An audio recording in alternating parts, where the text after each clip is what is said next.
నేను గత 2 సంవత్సరాలుగా వింటూ ఉన్నానండి ఆషాఢ మాసం సారె అని. కానీ ఈ ఇయర్ కన్నులారా చూశాను మా హరిహర క్షేత్రం నందు. ఆడవాళ్ళందరూ కలిసి ఈ విధంగా సారెని తీసుకొచ్చారనమాట. అమ్మ ముందు ఈ విధంగా ఏర్పాటు చేశాం. శ్రీ భువనేశ్వరి అమ్మవారి ముందు.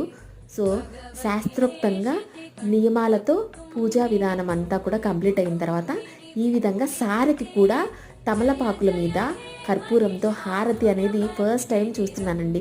కన్నుల విందుగా ఉంది. అందరూ ఆలయ ప్రాంగణం అంతా కూడా భక్తులతో నిండిపోయిందనమాట. తర్వాత అమ్మకి సారె సమర్పించి హారతి, తదనంతరము ఆడవాళ్ళందరికీ కూడా ముత్తైదువులందరికీ కూడా తెచ్చిన సారెని ఈ విధంగా అందరికీ కూడా ఇవ్వడం జరిగిందండి. చాలా నీట్గా క్యూ లైన్ పాటిస్తూ ప్రతి ఒక్కరికి మిస్ కాకుండా ఈ విధంగా ఏర్పాటు చేశారండి హరిహర క్షేత్రం గుంటూరు రత్నగిరి నగర్ నందున్న వాళ్ళు. అండ్ తదనంతరం తీర్థ ప్రసాదాలు కూడా ఉన్నాయండి. వాటికి మాత్రం ఎప్పుడు లోటు రానికుండా పెడతారు మా క్షేత్రం.